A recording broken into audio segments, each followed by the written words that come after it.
સુરેન્દ્રનગર જિલ્લા સ્વનિર્ભર શાળા સંચાલક મંડળ દ્વારા આજરોજ ધ્રાંગધ્રા શહેરના ગુરુકુળ ખાતે ભવ્ય વિજ્ઞાન મેળોનો પ્રારંભ કરાયો હતો।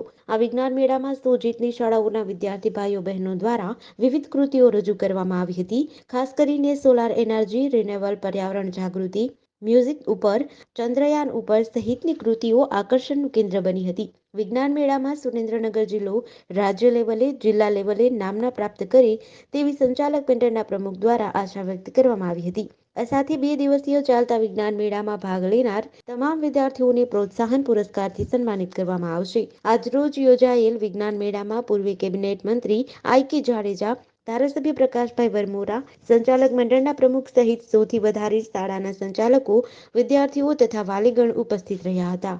હું ઇન્દ્રસિંહ ઝાલા, પ્રમુખ સુરેન્દ્રનગર જિલ્લા સ્વનિર્ભર શાળા સંચાલક મંડળ।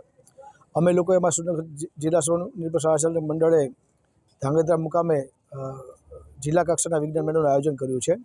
અમારા મંડળમાં કુલ 142 શાળાઓ છે, જેમાંથી આશરે 100થી વધારે શાળાઓએ અહીંયા કૃતિઓ રજૂ કરી છે અને 250થી વધારે કૃતિઓ આ વિજ્ઞાન મેળામાં પ્રદર્શન માટે ખુલ્લી મૂકવામાં આવી છે।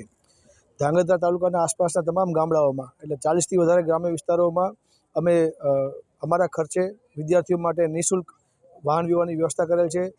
આશરે 20,000 વિદ્યાર્થીઓ આ વિજ્ઞાન મેળાનો મુલાકાત લેશે એવો અમારો ટાર્ગેટ છે। તમામ મુલાકાતીઓને અમે ફૂડ પેકેટ આપવાના છીએ, આવવા જવા માટેની તમામ પ્રકારની વ્યવસ્થા અમે કરવાના છીએ। વિજ્ઞાન મેળામાં 2 દિવસનો આ કાર્યક્રમ છે, જેમાં સુરેન્દ્રનગર જિલ્લામાંથી તમામ તાલુકાઓમાંથી તમામ ગ્રામ્ય વિસ્તારમાંથી વિદ્યાર્થીઓ અહીં 2 દિવસનું રાત્રિ રોકાણ કરવાના છે। તમામ વિદ્યાર્થીઓ માટે રાત્રિ રોકાણની, ભોજનની વ્યવસ્થા, સવારે ચા પાણીની તમામ પ્રકારની સુવિધાઓ અમે ઉપલબ્ધ કરવામાં આવી છે।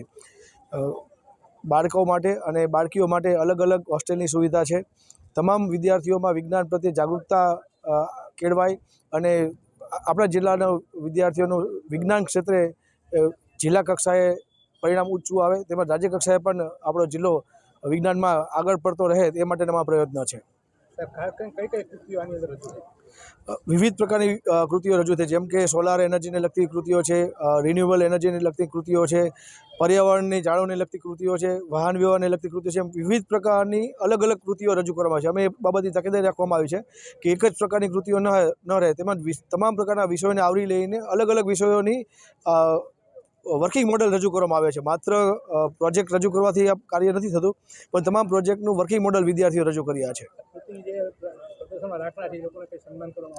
હા, અમારા મંડળ વતી તમામ વિદ્યાર્થીઓનું સન્માન કરવામાં આવે છે। અહીંયા કૃતિ રજૂ કરનાર તમામ વિદ્યાર્થીઓને અમે પ્રોત્સાહક ઇનામો આપવાના છીએ, તમામનું સન્માન કરવાના છીએ।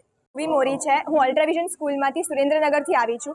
હું ધ્રાંગધ્રા ખાતે થયેલ વિજ્ઞાન મેળામાં આવી છું અને અહીંયા મારો પ્રોજેક્ટ મ્યુઝિક અને એના બેનિફિટ્સ ઉપર છે। અહીંયા ઘણા બધા બીજા વિદ્યાર્થીઓને પણ પ્રેરણા મળી છે। અહીંયા મ્યુઝિક ઉપર, સોલાર સિસ્ટમ ઉપર, ચંદ્રયાન પર થયેલ ઘણી બધી કૃતિઓ પ્રદર્શન કરવામાં આવ્યું છે।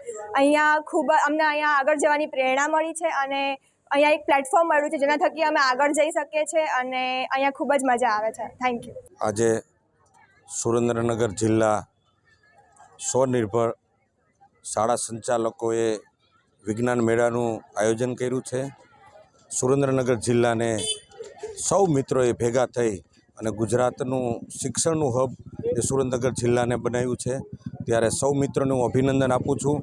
અને આજે વિજ્ઞાન મેળાનું જે આયોજન કર્યું છે, વિજ્ઞાન મેળામાં જે બાળકો આવતા હોય છે એમાં એક જિજ્ઞાસા જાગતી હોય છે।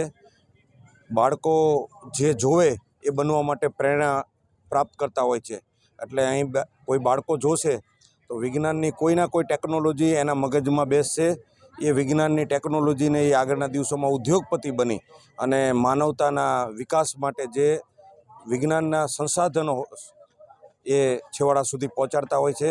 એટલે સૌ આયોજક મિત્રોને હું અભિનંદન આપું છું।